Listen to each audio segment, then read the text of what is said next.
J'ai 27 ans, je suis journaliste et je suis aussi engagée en paroisse, notamment auprès des jeunes, des lycéens en aumônerie. J'ai longtemps hésité entre être professeur de français, de littérature, c'est ma passion, et être journaliste. Dans le journalisme, comme on est amené à rencontrer beaucoup de personnes, on est amené à apprendre tout le temps des choses différentes. Et quand j'interviewe des personnes, ou quand je dois faire un reportage sur un événement, l'article que j'écris ou la chronique que j'enregistre n'est pas clos sur elle-même. C'est vraiment ouvert parce qu'il y a un temps d'écoute d'abord par rapport à la personne que j'interviewe, que je rencontre, et ouvert parce que ça doit ouvrir à un dialogue avec la personne qui va lire ensuite. C'est cette ouverture qui m'intéresse aussi et qui va amener peut-être les personnes qui lisent les articles eux-mêmes à entrer en dialogue avec d'autres parce qu'ils auront appris des choses en lisant l'article. Non, je vais pas dire ça.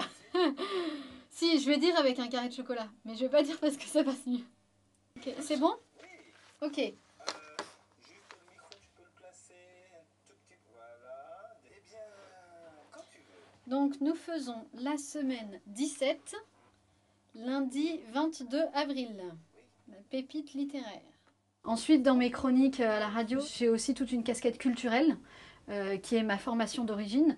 Donc je vais faire des critiques de CD, des critiques de livres, avec ce souci que cette chronique que j'ai créée qui s'appelle Les Petits Bonheurs, c'est le souci de transmettre une perle culturelle qui aussi nourrit notre vie personnelle. Je pense que la culture nous apprend aussi à être des hommes.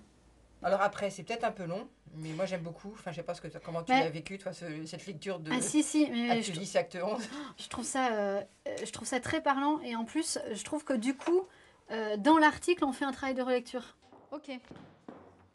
Et ce que j'aime dans ce métier, c'est la diversité. C'est vrai qu'il y a beaucoup de personnes, beaucoup de jeunes notamment, qui disent « Moi, je ne veux pas faire un métier de bureau, le quotidien, la routine du quotidien. » C'est vrai que moi, je ne ressens pas trop la routine du quotidien parce que j'ai une variété. J'ai donc la presse écrite, j'ai les chroniques radio.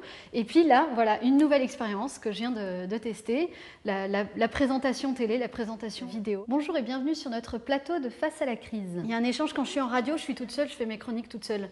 Là, on pose la personne et il y a un temps d'écoute très fort. Quelle était auparavant? Alors face aux jeunes, c'est cette exigence de vérité qui va les pousser Dans le journalisme, les rencontres sont multiples et très enrichissantes et donc ça m'enrichit au-delà même de mon métier.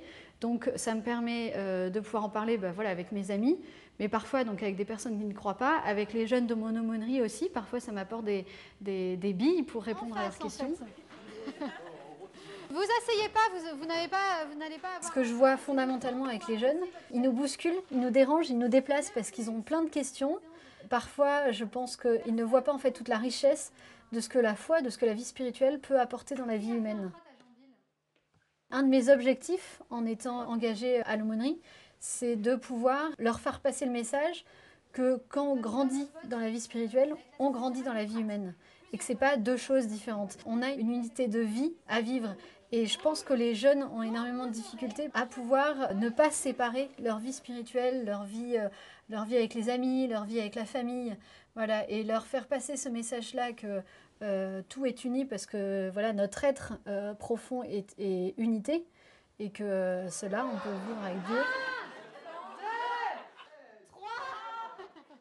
Donc à la fois, moi j'ai envie de leur apporter ça, et en même temps, eux m'apportent le fait que comme ils posent beaucoup de questions, je peux utiliser ce que j'apprends dans mon métier pour le retransmettre aux jeunes, et les jeunes me poussent à aller me former sur tel ou tel domaine que je vais à un moment donné réutiliser dans mon métier.